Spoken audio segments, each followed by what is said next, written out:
Right, like I said, we're gonna skip listen to this for this week just because I have got a lot of stuff to do before tonight's album of the year That's show. fine. Yeah, So instead, we're just gonna go straight on to Would You Rather, that's fine with me. which is, which is our regular segment. Hmm. Signupgenius.com. We have 100 Would You Rather questions. I ask KB to pick a number between 1 and 100, and we discuss the resulting Would You Rather question that lies within. We're running a bit thin on them now, so I might have to find a new website. But as long as you don't pick one that we've already had. So KB, number between 1 and 100, please. Have we done 100? I don't think. Oh no, we have. Ah, have we done 15? Would you rather have a family of 12 children or never be able to have children at all? Have we done 15? 15. This is actually really good. Seeing as it has been your birthday recently, for your birthday, would you rather receive cash or gifts? Cash. Really? Because I think, and this is a bit of a theory, but when people buy gifts for your birthday, some people don't know about a lot of the offers that are on the internet. So they might pop into, I don't know, name me an expensive store, maybe Waitrose, and get you a toothbrush, and it's like 50 quid, you know. But you could find something on the internet that is even cheaper, and if you had cash for that, they could transfer it into your account or give you cash there and then, so you could find it a lot cheaper than they would. In fairness, I feel like if someone buys you a gift for whatever their birthday and it's not cash, it means that there's been a conscious thought process of their own behind getting said gift, and they're not just coming across as lazy and going, oh, just here's some money, do what you want. Yeah, I think personally for me, I'm not too bothered. Like, if I was, my mum always used to, like, I remember when I was 18 or 19 or something like that, I was like, oh, Mum, can I get a tattoo for my birthday? And she'd be like, oh, yeah, we'll see what happens. Never got me one, but every month I'd hear, oh, why don't I get you a nice watch for your birthday? Get a nice watch. And I'd just be... You wanted a tattoo for your birthday? Yeah, well, mainly want to cover up that, to help enhance that one, but, I already said cover up. What, the arrow thing from Skyrim, yeah. It's not, it's just is basic. Is that the only tattoo you have? I can't remember. Yeah, I can't remember if we discussed this before. We did discuss what tattoos you were planning to get. Yeah. You want a sleeve, right? I don't know. Maybe that's where all like what I could have a tip jar on the channel for raising money for tattoos. Have you've put a fairs command in your own channel? I have. Oh, for God's sake! It will never escape you, Rob. It will never end. I don't know what. Well, thank you, Michael, for. I might have to reset that count, though. I don't know why it doesn't reset. I thought it reset after every stream, but I'll have a look at that.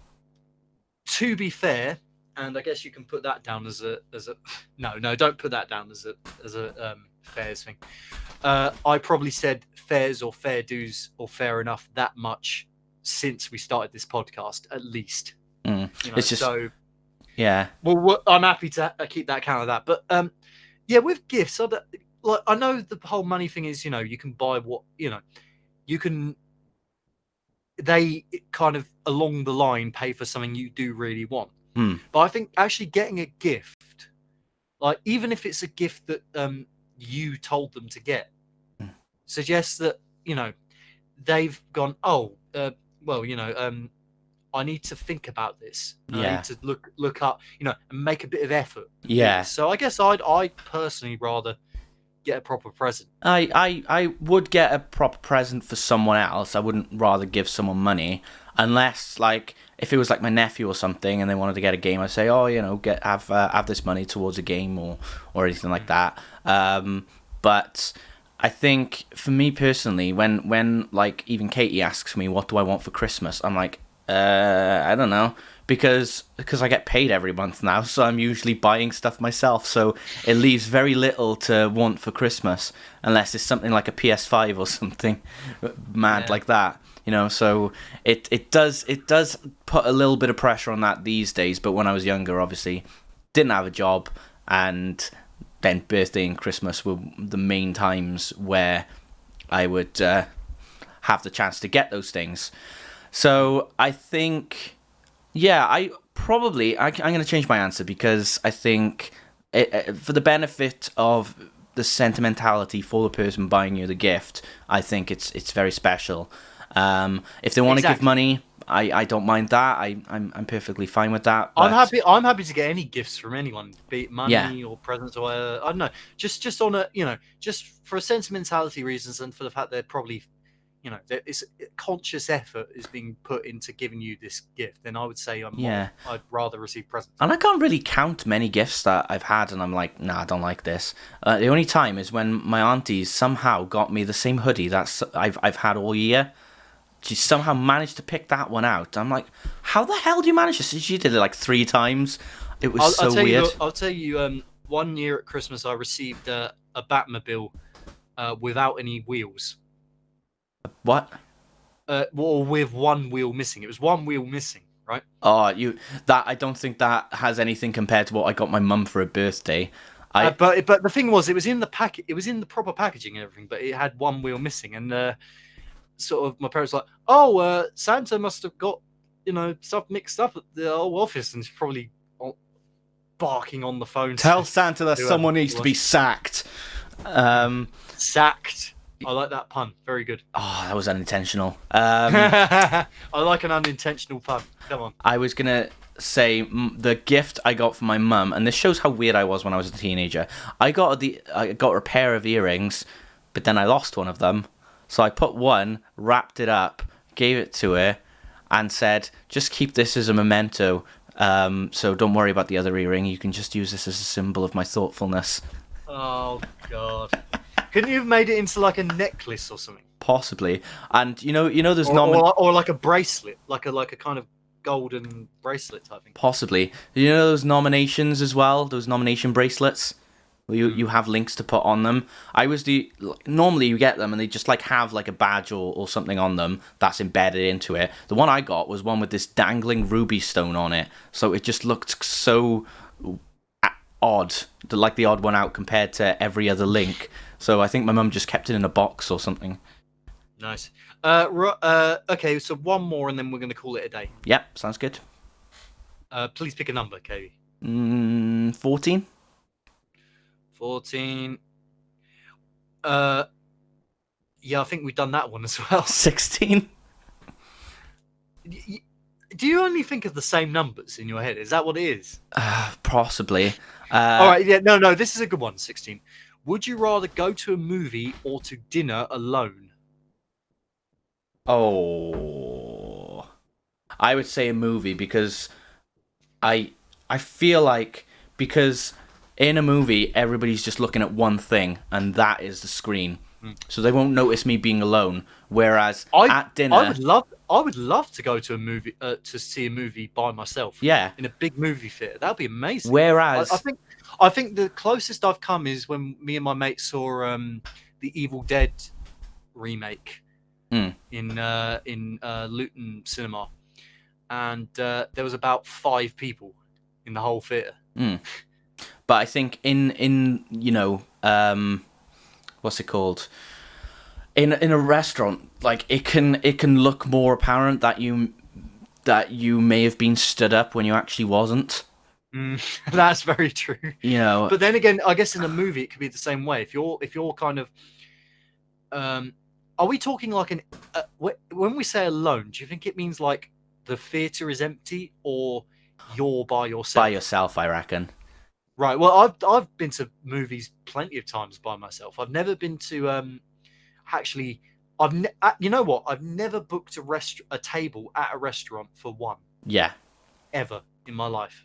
I would only because I just don't see the point. When you can just pop over to Tesco or whatever. Yeah. If I was gonna eat by myself and it wasn't gonna be stuff I'd cook, I'd order a takeaway. Yeah. Absolutely. In fact, Katie's out tonight, so I might order a takeaway. Well, you know, That was Michael in our chat, he did. I coaxed him into ordering a takeaway on my stream the other day. Yeah, I was Me gonna and say I was trying to find like codes to creating commands on Stream Elements, and I think by the time that you stopped talking about it, I was like, oh, let's not bother now. So please bring up an Indian discussion again, because I'm gonna like create a command that says insert name here is the best Indian food or something along those lines, and do one for Chinese and stuff as well. Steph has brought up an interesting point that more people should go to restaurants alone to make it socially acceptable. Yeah, or Do just you agree with that? even if people don't go more alone, it should be acceptable anyway, because fuck what other people think. Exactly. It's your own time. And You know, whatever. if people come up to me and Do say, what you want with it. "Oh, are you alone? Why are you alone, you sad loser?" I'd be like, "Well, if you're focusing that much on my life, how sad is your life?" Well, yeah. I guess that's a valid point. I'd still rather go to the movies alone personally. I've been to so many movies. I don't like to wait for a lot of people. You know, as you know, Mm. right, from our experience at Download. I'm always like, quick, come on, let's get this out. Let's go to the arena. Let's go. You know, going on my own, I'm a bit of a loner when you know, I have my moments where I like to do stuff alone, I have kind yeah. of me time, you know. And going to the movies is a good example. Like, I guess I did, you know, I've been to the movies with my sister a few times and her ex, and that's been fun. But and my parents as well. You know what? I don't like watching movies with my parents that much Mm. because I of yeah. because if there's scenes in it that are really I still get awkward, like feel really awkward when there's like sex scenes in films. I No bought for matter, one birthday. I bought my I mum's. can only watch films with sex scenes in my own Mhm. private time. You know? Well, one birthday I bought my mum the Game of Thrones season 1 box set. Oh no! So Did you all watch it together like one happy family? yeah, I mean, like I personally am. I know it may sound weird, but I'm not. It's not like I brag about sex life or anything like that around my family, but we're not necessarily. We're not a family that cringe at that sort of topic. Oh no, I totally cringe. You Yeah. know, because like, but the worst example ever was when we rented Heartbreak Kid from was it? It might not have even been Netflix, just or Front Row or something. It's a long time ago, and you know because it was Ben Stiller and we like Meet the Parents, we were like, oh yeah, Heartbreak Kid. It was just wall to wall sex scenes. Mm. It was so awkward. I had to leave the room. I I couldn't remember. handle it. I remember. In I think it was year 10, everyone was 15, and like Road Trip was a 15 film, and someone brought You that watched it in school. in the science lesson, yeah, at the end of the year, Yes. and then Yes, that is amazing. because he was like, the teacher was like, oh, okay, it's 15, you're all old enough, and then you just see his massive pair of boobs on the screen, and someone coming out completely stark naked with their bush and everything. Is that Road Trip? Is that the film with Matt Damon as that punk Yeah, rock no, that's Euro Trip. That's Euro Trip. Road Trip has got Sean William Scott in it, and it's that But it's scene. the same. It's the same kind of bracket of films. Yeah, you know those it's American. it's comedies. what's the plot? He basically he has a long distance girlfriend, and then one night he sleeps with this other person, but the video camera's rolling, and he's supposed to send out an acoustic cover to his long distance girlfriend, but he sends out that video by mistake, in hard copy. So he's got to go to her college to retrieve it before she sees it. Jesus Christ.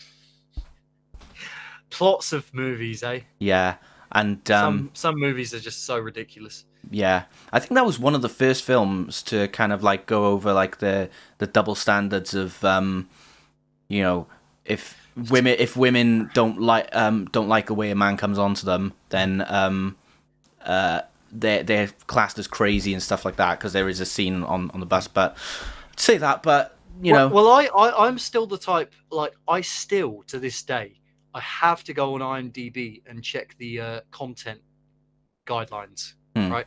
To see if there's any sex scenes in a particular film, because I just cannot be in the same room as my parents when there's a sex scene on. Anita Lilly says lots of people here assuming that's Netherlands. Yeah, thought so. Have a cinema subscription and go alone. Pretty normal, because if you pay for a subscription monthly, it would be a waste of money if you don't use it, so people go by themselves. Fair enough. I mean, Fair enough. I'm just, the only reason that I go with someone else is because otherwise I would just stay in the house. See, there's not a counter for KB every time he says fair enough, but there is for me. Go figure. Fair enough. Anything? Oh. Nah. Well, if someone put it into the comment, it would just be blamed on you anyway, because it would say Rob has said this. I know, but basically to sum it up, yeah, I would definitely rather go to the movies alone. I've never been in a restaurant and eaten by myself. I imagine it would be quite an interesting experience, but yeah, you get judged far more. I've only dined by myself when I was going up for a job interview in Welwyn Garden City in Hertfordshire, and I stayed at the Great Western or Best Western Hotel, and so I had money, and I just said, "Can I order food?" Well, that's kind of, I guess it's a social, if you're in a hotel, I guess it's a kind of socially acceptable thing. Exactly. That's such a weird thing, isn't it? If you're in a hotel or a motel and you go down for breakfast or whatever, why is it so much more socially acceptable to eat on your own there than it is out in public if you go to a restaurant? The bottom line is, whatever people want to do that's not harming anyone else, mind your own business. And that's a good way to end the podcast, I think. So, yeah.